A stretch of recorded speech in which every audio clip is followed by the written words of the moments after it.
Praise the Lord. प्रभु आप सबको आशीष दे। आज का वचन आपके लिए, मेरे लिए, सबके लिए है।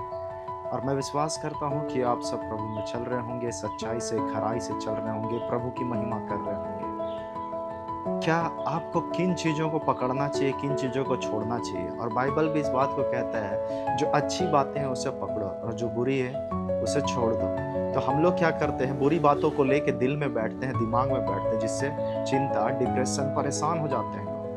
और परमेश्वर का वचन हमें ये सिखाता है, अच्छा बात को ग्रहण रखना चाहिए और पुरानी बातों को भूल के हटा देना चाहिए। लेकिन क्या करते हैं हम सब, कुछ लोग कि पुरानी बातों के स्मरण करके अपने ही हृदय को कोसते हैं, अपने हृदय को तकलीफ देते हैं, जो अच्छी है उसकी ओर नहीं बढ़ते हैं। क्या कहता है वचन, ध्यान से सुनो। पहला थिस्सलुनीकी 5 का 21 और 22 कहता है, सब बातों को परखो, जो अच्छी है उससे पकड़े रहो, सब प्रकार की बुराई से बचे रहो। हम लोग अच्छी बातों को पकड़े रहें और बुराई की बातों को छोड़े और उससे बचे रहें। किससे? बुराई की बातें। लेकिन जबरदस्ती हम बुराई का सामना करने चले जाते हैं, नुकसान उठाना पड़ता है। और बाइबल इस बात को कहता है कि जो अच्छी है उसको पकड़ो। बहुत सारी बातें मिलता है सुनने को, बहुत सारी चीजें होता है जीवन में, लेकिन हम उसको नहीं पकड़ रहे हैं। जो अच्छी बात है हम उसको पकड़ लेते हैं, जो खुद को ही प्रॉब्लम और खुद को तकलीफ देता है। तो क्या कहता है, सब प्रकार की बुराई से बचे रहो और अच्छी बात को पकड़े रहो। तो सब बातों को परखना चाहिए, जांचना चाहिए, क्या अच्छा बात है। पहले ये तो परख ले कि अच्छा क्या है, बुरा क्या है। कैसे जांचेंगे, कैसे परखेंगे? वचन से परखेंगे। वचन पता रहेगा तभी तो परख पाएंगे कि ये बातें मेरे लिए लाभ की है कि नहीं, मेरे आत्मिक जीवन के लाभ के लिए है कि नहीं। बहुत बार लोग को पहचानने में कठिनाई होता है, क्यों? वचन का कमी के चलते। और यही वचन है जो कहता है कि परखो कौन बातें अच्छी है और उसको पकड़े रहना, उसको छोड़ना नहीं। लेकिन लोग क्या करते हैं, वचन को भूल जा रहे हैं। प्रार्थना उस जगह करना चाहिए तो प्रार्थना करना भूल जा रहे हैं। चिंता नहीं करने प्रभु बोलता है, लेकिन चिंता कर जाते हैं। मतलब जो नहीं करना है हम वो करते हैं, और जो नहीं करना चाहते हैं हम वो करते हैं, और जो करना चाहते हैं वो नहीं करते। दूसरा थिस्सलुनीकी 3 का 2 और 3 को पढ़ते हैं, ध्यान से सुने। और हम टेढ़े और दुष्ट मनुष्य से बचे रहें, क्योंकि हर एक में विश्वास नहीं, परंतु प्रभु सच्चा है, वह तुम्हें दृढ़ता से स्थिर करेगा और दुष्ट से सुरक्षित रखेगा। सब जान रहे हैं कि हम लोग को टेढ़ा मनुष्य से, उससे दूर रहना है। जो दुष्ट मनुष्य है उससे बचे रहना है। बचना किससे है और किसके पास जाना है वो पता ही नहीं चल रहा है। प्रार्थना, वचन, इन सारी चीजों से बच रहे हैं, भाग रहे हैं, प्रभु से दूर जा रहे हैं। और पाप और बुराई का जीवन से भागना है तो भागते हैं मसीह के लोगों से, प्रभु के लोगों से, वचन से, यीशु से दूर भागते हैं। और कहता है क्योंकि हर एक में विश्वास नहीं होता है, इसीलिए परखें कि विश्वास में वो व्यक्ति है या नहीं, प्रभु में मानता है कि नहीं, चलता है कि नहीं। परखें ना, और ऐसे मनुष्य से बचे रहें। और जो दुष्ट है, टेढ़े लोग हैं, सीधा बात नहीं करते, टेढ़ा जवाब देते, टेढ़ा बातें करते, ऐसे।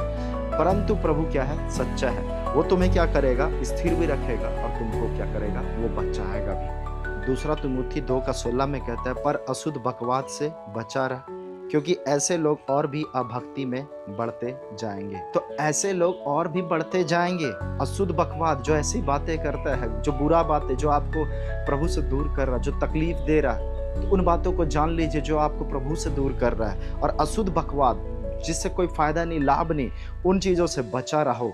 और कहता है क्योंकि ऐसे लोग अभक्ति में और बढ़ते जाएंगे। अशुद्ध बकवाद से क्या होगा? अभक्ति में, भक्ति में नहीं बढ़ेंगे, अभक्ति में बढ़ते चले जाएंगे। क्योंकि ऐसा सड़े हुए घाव के समान होता है, वो फैलते जाएगा, बढ़ते जाएगा, बढ़ते जाएगा। जिसको अशुद्ध बकवाद करने का आदत है, बचे रहे, क्योंकि लिखा है अशुद्ध बकवाद करने वाले से बचे रहो, टेढ़े मनुष्य से बचे रहो। एक ऐसे ही मैं एक जन के लिए प्रेयर किया, तो एक किसी ने मुझे बोला, क्या आप उसके लिए प्रार्थना नहीं किए थे, वो ठीक नहीं हुआ? लगता है आप विश्वास से प्रार्थना नहीं किए। मैं बोला ऐसे कैसे बोल दे रहे? लेकिन उसने बोला कि नहीं, आपने विश्वास से प्रार्थना नहीं किया, लगता है इसीलिए वो ठीक नहीं हुए। तो एक ही बात वचन समझ में आता है उस समय में कि यीशु मसीह भी अपने शहर में, अपने जगह पे, अपने देश में लोगों के लिए प्रार्थना किए, लोगों को चंगा कर रहे थे। लेकिन वहाँ विश्वास की कमी के चलते कुछ थोड़े लोग ही चंगाई को पाए, सब नहीं पाए। क्या यीशु में कमी था? नहीं, यीशु में कमी नहीं था, वो लोग विश्वास नहीं कर रहे थे, उनके विश्वास में कमी था, जिसके चलते वहाँ यीशु ने ज्यादा चमत्कार नहीं कर पाया, ज्यादा लोगों को चंगा नहीं कर पाया, क्योंकि उन लोगों का विश्वास का कमी के कारण। तो इसीलिए आप भी जब प्रार्थना करें तो सामने वाले का भी विश्वास होना चाहिए, तभी वहाँ चंगाई होगा। तो मुझे एक जन ने बोला कि नहीं, आप उसके लिए प्रार्थना नहीं किए होंगे ठीक से विश्वास से, इसीलिए नहीं चंगा हुआ। मैं ऐसा बोला, ऐसा कैसे हो सकता है? क्योंकि बाइबल इस बात को कहता है संदेह करना पाप है। संदेह क्यों करें?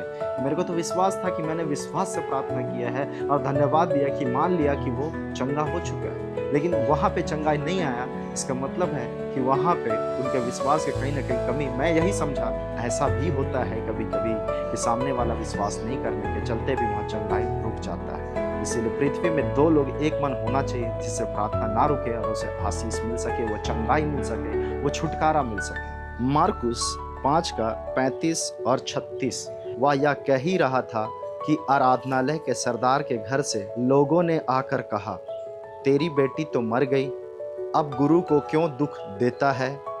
जो बात वे कह रहे थे उसको यीशु ने अनसुनी करके आराधनालय के सरदार से कहा, मत डर, केवल विश्वास रख। और उसी में आगे पढ़ेंगे तो जो लड़की मर चुकी थी वो जी गई। क्यों? विश्वास। और यीशु मसीह ने क्या किया? आपने सुना ना, वहां पे लिखा था आराधनालय के सरदार से कहा, क्या कहा? मत डर, केवल विश्वास रख। और क्या उससे पहले लिखा था 36 में? जो बात वे कह रहे थे उसको, किसको? यीशु को। यीशु ने उन लोगों का बात को क्या कर दिया? अनसुना कर दिया। क्यों?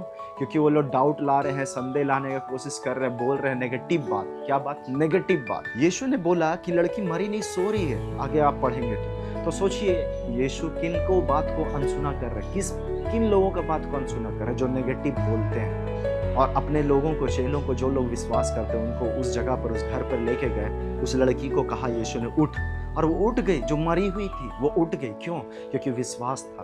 और जहाँ पे लोग अविश्वासी होते हैं उसको अनसुना कीजिए। जो विश्वास नहीं कर रहे यीशु मसीह में, जो नेगेटिव बात बोल रहे हैं, उसको अनसुना करना सीख चाहिए।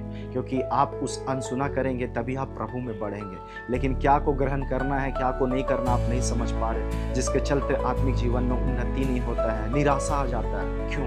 क्योंकि आपको अनसुना करना है, आपको उसको ना करना है और अच्छी बातों में हाँ करना है। आज वचन जो आपने सुना है, सीखा है, जैसे यीशु मसीह ने अनसुना किया नेगेटिव बातों को, उन लोगों का बातों को अनसुना करना आपको भी आना चाहिए। इसलिए बाइबल पढ़ें, अच्छी बातें, अच्छे लोगों की संगति करें जो पॉजिटिव बोलते हैं, तो आपका विश्वास बढ़ेगा। नम्र दीन लोगों की संगति करें, उन लोगों का नहीं जो कठोर है, पत्थर हृदय है, जो विश्वास नहीं करते, संदेह करते हैं, इनसे दूर रहें, बुरे संगति से दूर रहें, क्योंकि आपका अच्छा चरित्र को भी वो बिगाड़ सकता है। तो इसीलिए सावधान रहें और जितना हो सके प्रभु में विश्वास में बढ़ते चले जाएं। मैं विश्वास करता हूं कि इस वचन से आपने आशीष पाया है और प्रभु में और विश्वास में बढ़ेंगे, मजबूत होंगे। यीशु के नाम से आप सबको भी आशीष मिले। Praise the Lord.